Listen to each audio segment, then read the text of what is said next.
Hey everybody, this is Junior.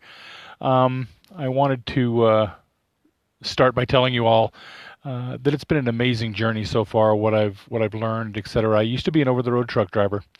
I was taken off the road because of my diabetes and because of my weight and because of a lot of medical things that were going on. Um, but it's been an amazing journey. Somebody once told me it's not the money you make, it's not the friends you become with other people or the lives you change. It's the person you become while on your journey. It's totally true. I've learned that um, who I've become and who I'm becoming is awesome. I used to be kind of a knuckle dragger and, the stubborn and the pump your chest out truck driver. Um, and that worked for a long time, but honestly, it didn't work. Um, but I still have a lot of friends from there, and I try to help them every day. One of those friends, I've known her for quite a few years. She is also she was a truck driver. She ended up coming off the road, and she started selling trucks to truck drivers through a company here in town. And like everything else, she's set in her ways. She does a certain amount of her stubborn reactions. She smokes. She doesn't eat right. Does what she wants. Um, if you tell her she can't do it, she'll do it. Um, and I was having a conversation with her probably 5 days ago, and in that conversation, I was telling her, I said, "That's why your boss can control you." And she kind of looked at me kind of quizzical, and I said, because of the fact that all he's got to do is tell you can't do it, and you'll do it. And I realized that I was the same way. And it was funny because I learned something as I talked to her. I was learning something for myself.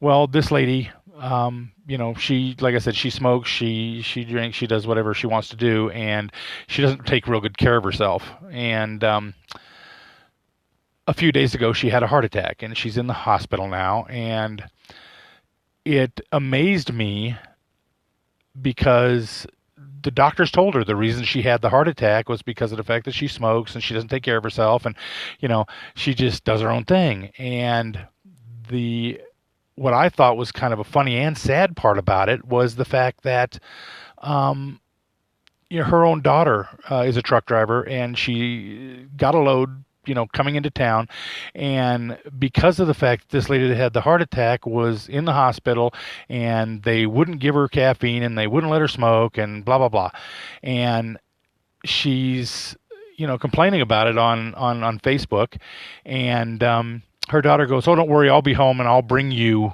whatever double cafe latte, whatever $10, uh, you know, coffee drink that you get from Starbucks." But the thing that really weirded me out by it was her own daughter that was going to placate that and let her have that. And I'm thinking, wait a second, you're just going into that. She's not in control. She's still in that mode, and it totally weirded me out, and it totally freaked me out. And of course, I said something, and I'm the odd man out for saying something. But the way I look at it is, if I tell you the truth, then at least I told you the truth. If nobody else does, I did. And because I used to be the same way on this thing. I mean, and what this whole thing has taught me is I've learned so much in my journey, and in network marketing that I've been doing. It is the journey that counts. It is what you learn that counts.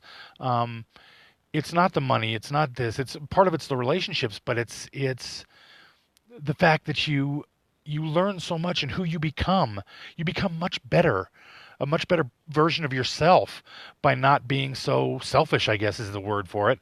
Um, I've learned from a lot of amazing people, and I've seen a lot of amazing things, and people that have just blown my mind with things they've said. People like Eric Worre, and Robert Hollis, and Richard Bliss Brooke, and Jim Rohn. Mark Hughes. These are all people that have changed my life. And the last two I just said, Jim Rohn and Mark Hughes, they're not even around anymore. They keep changing lives. Don't you want to impact people like that? That's what I think. I want to impact people like that. Long after I'm gone, the impact will keep going. That is awesome to me. It is awesome to me that if I help you or I help some Joe Blow down the road and just help them for the fact of helping them, and then they go out and help somebody else, I had that much to do with them helping somebody else that I'll never meet. How cool is that? With a world that's gone haywire, and all these things that we can't control, politics, religion, all this different stuff that people can't control, why would we mess around with trying to control something that we know we can't? Instead, focus on what we can control. We can control what we do to make the world a better place. The reason I told you about all this and my lady friend was because of the fact that I'm hoping it taught you something about the journey and how you can become whatever you want to become, and you can help as many people as you want to. You just got to have the desire, and you just got to be willing to be teachable, and you just got to be wanting it bad enough to change the world, because it is possible. I've seen, since I've been doing this, I've seen many, many people that have that one person that has changed the world over and over again. I've seen it. People you would never expect. You could be one of those people too. I hope you learned something from this, guys. I will talk to you the next time, and let me know if I can touch on a subject or something that may help you. You never know. Have a great one.